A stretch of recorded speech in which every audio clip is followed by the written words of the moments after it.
¿Tenemos la sensación, Sergio, que está temblando más seguido o siempre ha sido así y después del 27 de febrero de 2010 quedamos más perseguidos con este tema? Mi impresión es que nos hemos puesto más sensibles. La sismicidad en Chile, en el background, la sismicidad de fondo es muy regular en el resto del país. Ya. La única zona que está alterada en su comportamiento sísmico es justamente la zona donde ocurrió el terremoto de febrero pasado, de febrero de 2010, aproximadamente un poco al norte de Pichilemu y también al sur de la península de Arauco. Ya, ahí es objetivo que está temblando mucho más que antes. Exacto, porque hay réplicas que están ocurriendo tanto en la zona de ruptura misma, como también en los extremos, en la parte norte de Pichilemu y en la parte sur de la península de Arauco, que corresponde aproximadamente a la latitud de Lebu o la isla Mocha. ¿Y lo que sucede en Santiago, Sergio, es el comportamiento normal? Bueno, el temblor que ocurrió ayer por la madrugada es una réplica del terremoto del 27 de febrero del 2010. Todavía. Es parte de esta sismicidad que justamente ocurre cerca en la cercanía de Pichilemu. Claro. Y también de Santa Cruz, un poco al interior del continente. ¿Pero cuánto tiempo arrastramos las réplicas? Porque nos dijeron 6 meses, 1 año, estamos cerca de los 2 años y aún hablamos de réplica. Sí, yo diría que hasta incluso podríamos hablar réplicas, incluso instrumentales, por varios años después de ocurrido el terremoto. Este terremoto es de magnitud 8.8 y es un mega terremoto, es un terremoto muy importante, muy grande, que va a dejar estas consecuencias por largo tiempo. ¿Ya? Por el terremoto de 1960, por ejemplo, uno todavía puede ver los vestigios posísmicos, de ajuste posísmicos 50 años después del terremoto. Claro. Porque es un terremoto tan grande, es un 9.5. ¿Más grande es el terremoto, más grandes son o más intensas son las réplicas? Es correcto, se extienden por un área más extendida y también ocurren por mayor tiempo. Digamos, el lapso de que la sismicidad se altera en ese lugar es por mayor plazo, mayor extensión. Así es. Felipe Vidal quiere hacerle una consulta a Sergio. Hola Sergio, te habla Felipe Vidal del estudio de Mañaneros.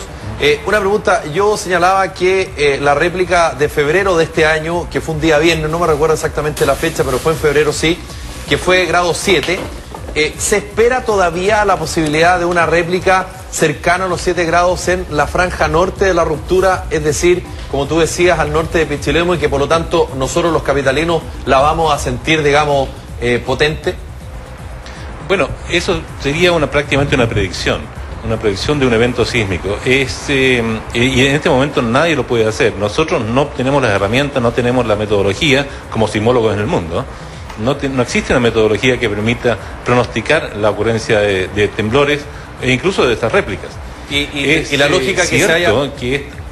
¿Perdón? Y la lógica que se haya producido esa réplica de 7 grados en la franja sur no demuestra de alguna manera que por derivada debiera lógicamente eventualmente ocurrir una réplica en la otra franja, en el extremo de la otra franja. Sí, por cierto, han ocurrido terremotos importantes en la parte norte también, 6.9 que ocurrió el 11 de marzo del año pasado, hubo un 6.7 inmediatamente después. Luego ha habido terremotos o réplicas de magnitud 7.4 en las cercanías de la península de Arauco. En fin, ha habido una cantidad de temblores de magnitudes importantes, pero no podemos pronosticar la ocurrencia de un evento en ninguna parte de la zona de réplica. Esperamos que el escenario más probable es que estas réplicas, tanto en magnitud, vayan disminuyendo, como en la frecuencia también vaya disminuyendo, de manera que esperamos que en un año o una cosa así, las réplicas esporádicas ya desaparezcan también. Sergio, buenos días, le habla Juan José. Yo le tengo una pregunta, mire, ¿por qué están pasando sucesos como temblores en lugares donde nunca han pasado, como en Bolivia o como en el norte de Brasil, en Nueva Zelanda? ¿A qué se debe eso? Hay una experiencia sísmica en cada uno de estos países. De hecho, yo podría recordar en el año junio del año 94, ocurrió un magnitud cercano a magnitud 8, bajo Bolivia, en la cercanía de donde ocurrió este evento de ayer, de 6.7, 6.5, 6.7 de magnitud. En Nueva Zelanda hay historia sísmica, hay subducción, al igual que ocurre aquí en Chile, de manera que hay historia sísmica muy importante, también tienen fallamiento superficial, y ese ha sido el producto que ha causado tanto daño, especialmente en Christchurch el año pasado. Claro. ¿Quiere decir que nosotros solamente estábamos en un desconocimiento de esa información? En realidad, si uno ve los mapas de sismicidad y los mapas de peligro sísmico en el mundo, ¿sí?, uno se da cuenta que hay una historia de sismicidad, y esa historia nos dice que ha ocurrido terremotos en el pasado, por lo tanto van a seguir ocurriendo en el futuro. Claro, ahora Sergio, para toda la gente que nos está viendo, que despertó ayer, algunos que no pudimos dormir más a partir de 5:15 cuando se produjo este sismo fuerte, y que volvemos a recordar un poco, tengo una mochila con cosas preparadas, linterna con pilas, velas por ahí. ¿De qué manera sería oportuno de parte de un experto con tanto prestigio como tú, Sergio, que nos preparáramos? ¿Qué cosas son importantes tener? ¿Es bueno arrancar de la casa, ir a un lugar abierto, quedarnos en el dintel de la puerta? Yo creo que hay mucha gente que aún, a pesar de haber vivido la experiencia traumática del año pasado, todavía no sabemos cómo bien reaccionar.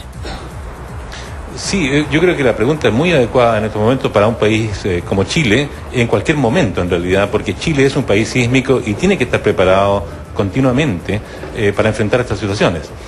En el caso específico, yo creo que cada familia o cada persona tiene que dar cuenta de su entorno, ya sea en su casa, en su habitación, o en las oficinas, o en su trayecto de casa a trabajo, o al revés.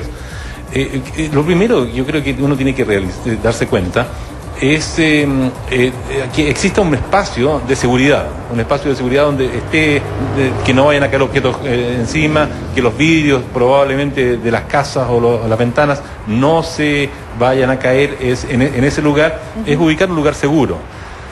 Eso, un lugar de reunión con su familia, con sus hijos, los componentes de la familia, poder reunirse inmediatamente cuando ocurra un temblor en esa región. Ojalá identificarlo con anterioridad.